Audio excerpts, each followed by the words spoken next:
Hello everyone! Welcome to a personalized episode of Enlighten Me. Today, we delve into the transformative roles of convolutional neural networks in technology, uncover the strategic approach of the blue ocean strategy for business growth, and discuss the challenges and strategies of scaling Agile in organizations.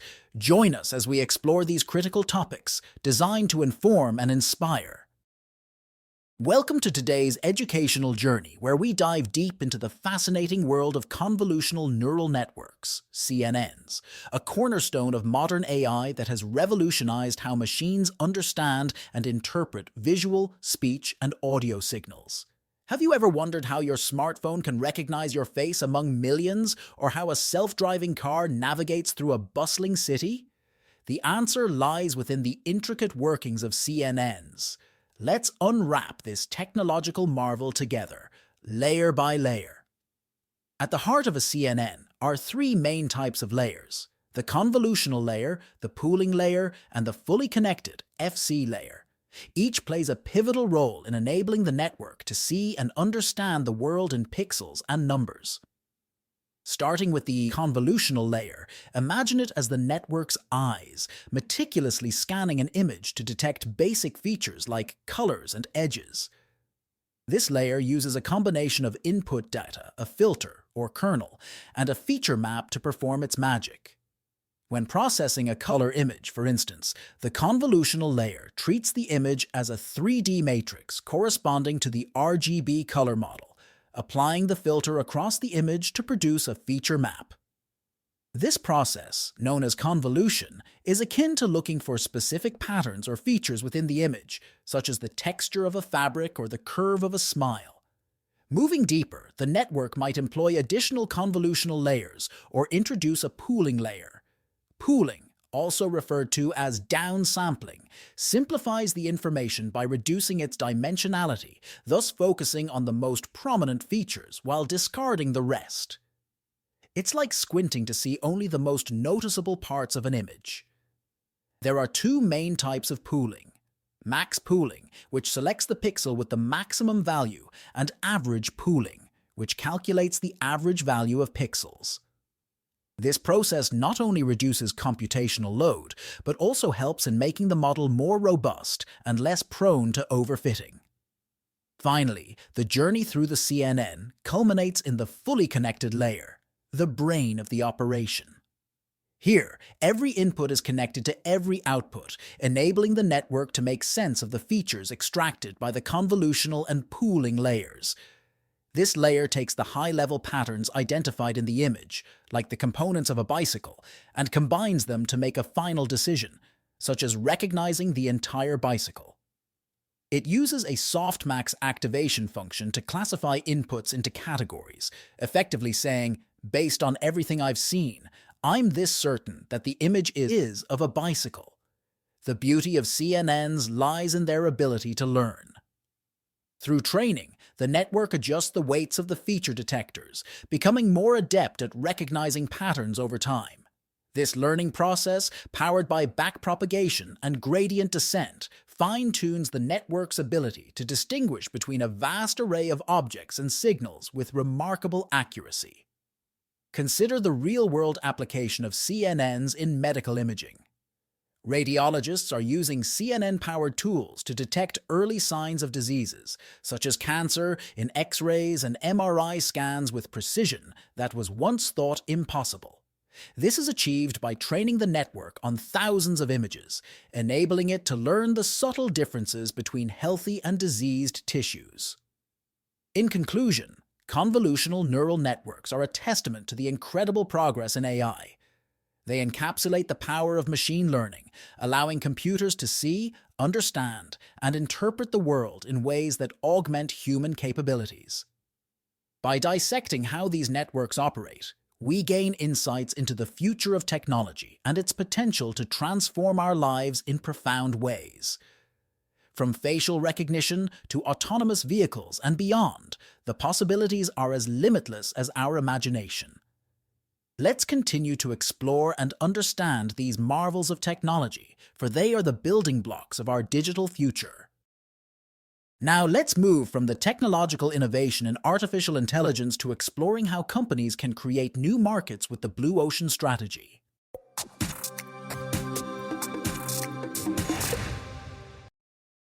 What if the secret to surpassing your revenue goals wasn't in battling your competitors head-on, but in creating an entirely new market for your products and services? This intriguing question is at the heart of what we're exploring today, the blue ocean strategy. A concept that, although named in a 2004 book, had been shaping the success stories of industry giants long before it was officially coined. The blue ocean strategy is about steering clear of the shark-infested, bloody red oceans of fierce competition and sailing into clear, blue oceans of untapped market space. It's about innovating in such a way that you're not just fighting for a bigger share of the existing market, but creating a new market altogether. This strategy focuses on the simultaneous pursuit of differentiation and low cost to open up a new space that is free from competition. Let's delve into some real-world examples to illustrate this concept further. Take Ford, for example. When the automotive industry was focused on customizing cars for each buyer, Ford introduced the Model T, a car available in just one color and model. This lack of customization significantly lowered prices and improved quality consistency, essentially creating a new market space that transformed the automobile industry. Then there's Nintendo, which, instead of competing with Xbox and PlayStation on graphics, introduced the Wii.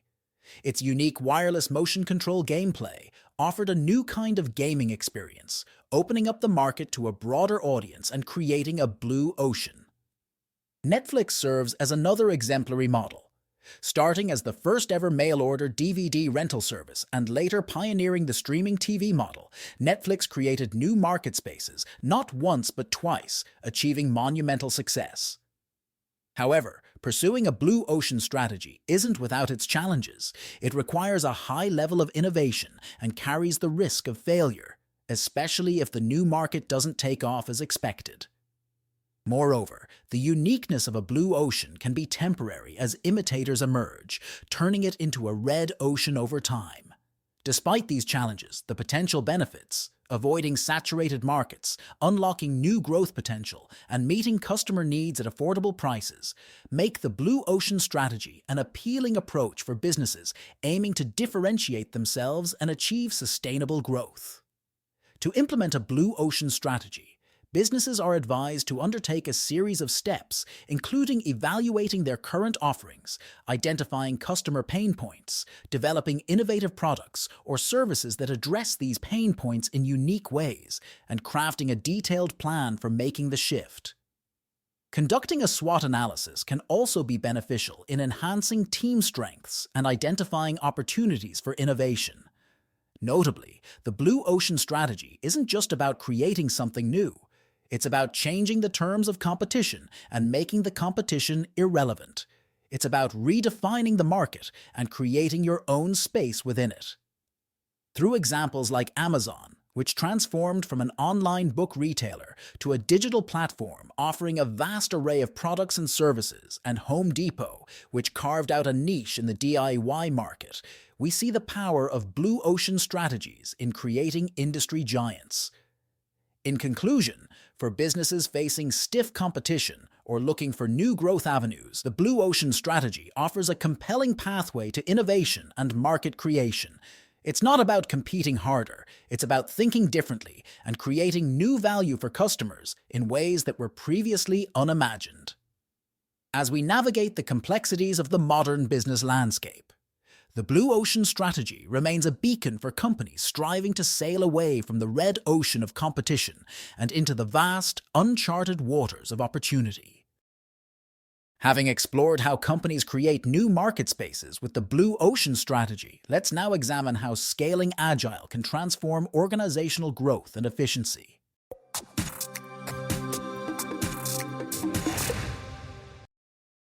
Welcome to today's episode, where we dive into the fascinating world of Agile and the journey of scaling it across organizations. The main question we're exploring today is, what should leaders keep in mind as they scale Agile within their organizations? As we unravel this topic, we'll look into real-world examples and discuss the nuances of implementing Agile on a large scale, drawing insights from successful cases like Amazon. Scaling Agile is no small feat. It introduces new challenges, including the emergence of interdependencies and complexities that mirror the structural challenges of the organization itself. This transformation journey requires a delicate balance between maintaining agility and managing the growth of teams and processes. Amazon, a pioneer in scaling Agile, introduced the concept of two pizza teams to maintain agility in software development. These teams are small enough to be fed with two pizzas, symbolizing the importance of keeping teams lean to foster quick decision-making and innovation. However, as the number of these teams grows, organizations like Amazon have faced challenges such as bureaucracy and rising overhead costs.